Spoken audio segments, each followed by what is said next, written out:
At some point in a job interview, you're probably going to be asked how much money you'd like to be paid. You know the question. So, what are your salary expectations? This is a tough one. It's hard to know the right way to answer. But your starting salary is often the basis for all future compensation decisions at that company, such as raises and bonuses. So you want to get it as high as you can. Though, aim too high, and you might just price yourself out of the job. So what do you do? Luckily, there are smart ways to answer or not answer this question. I'm going to show you how to be ready for this point in the interview, so you can maximize your pay without minimizing your chances of getting the job.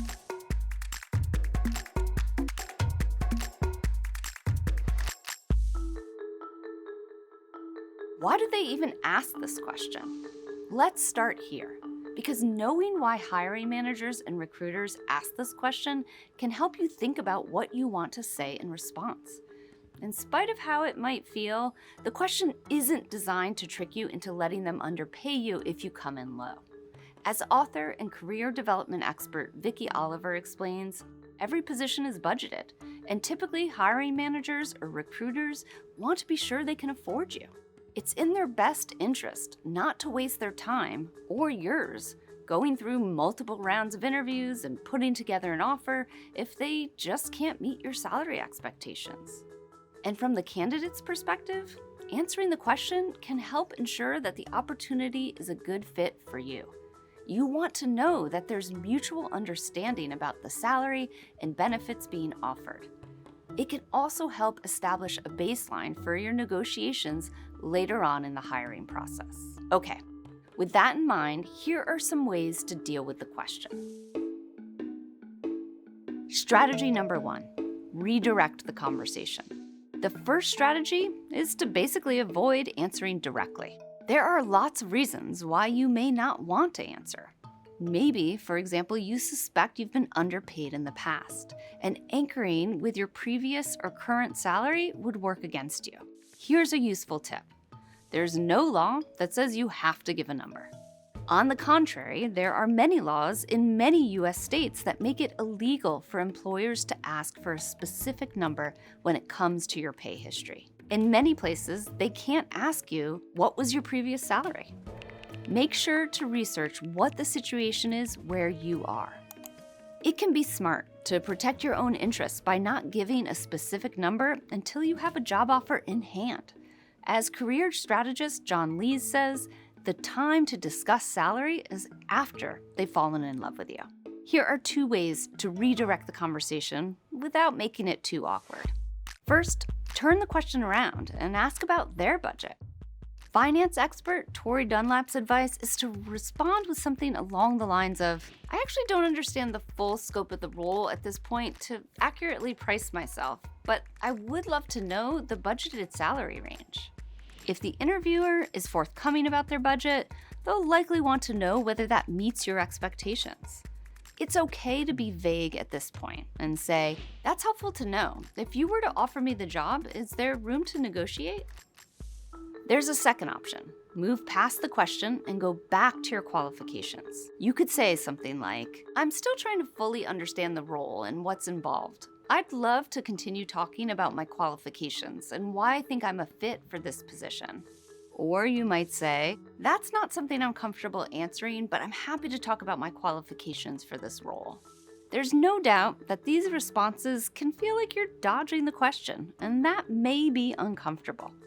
But given the stakes, this small moment of awkwardness is likely worth it. Strategy number 2, offer a salary range.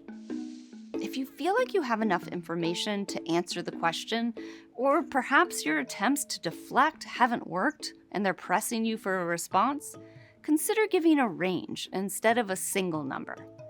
To go this route, you'll need to do research before your interview, so you have a realistic idea of the typical salary range for the role.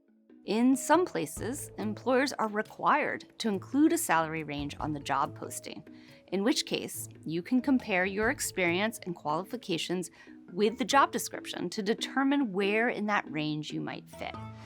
If you're working with a recruiter, external or internal, You can request the salary range from them directly. If you do your own research, start with sites like Glassdoor and Salary.com. This will help you understand what a fair salary might be for the position, so that you can choose a minimum salary that you're not willing to go below.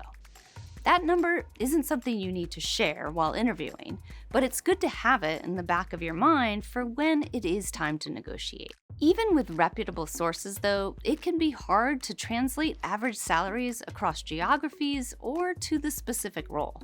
It's reasonable to think there might be a big difference between what a data scientist in Tampa and a data mining engineer in Oakland make, for example.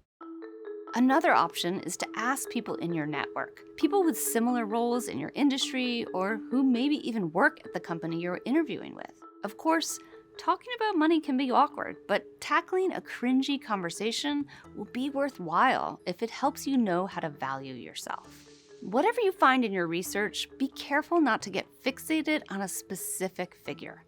That can end up with you being unhappy with the final number or even accepting a lower salary than you might have gotten otherwise.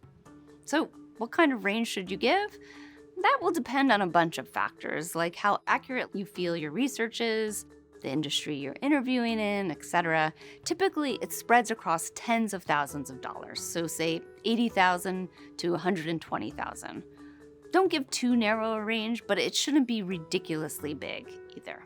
Once you've landed on a range you're comfortable with, here's how to share it in your interview. State your range and provide a rationale for why you've landed there, sharing some of your research and noting the skills and experience that make you a good fit for the position. Acknowledge that salary is just one of the factors that will play in your decision to accept the job or not. Make clear that you're interested in knowing more about other benefits as well. And signal flexibility so that your answer doesn't come off as a demand, but as the beginning of a conversation. Express your enthusiasm about potentially joining the company. Here are 3 examples of how this might sound. Here's sample answer number 1.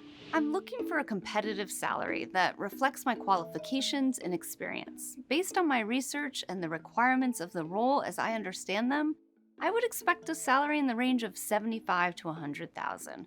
Of course, I'm open to discussing the details of the entire compensation package, since salary is just one factor. I'm particularly excited to learn more about the opportunities for growth and advancement here. Here's sample number 2. Given my experience and expertise, I'm looking to make between $60,000 and $90,000 in my next role.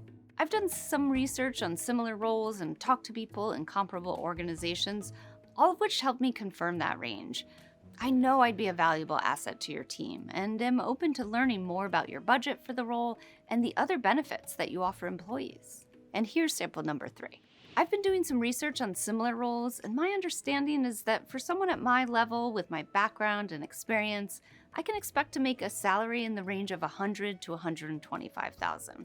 Of course, compensation isn't the only thing that's important to me, so I'm eager to hear more about your benefits package, including paid time off and other perks. What's most important to me is finding a place where I can thrive. I can be flexible around the exact numbers for a job that's a great fit. Choose whichever option feels most comfortable to you, and tweak the language so that it sounds like you. You'll also want to add some specific details about your qualifications so that you can highlight again why you're a fit for the role and they should be excited about hiring you.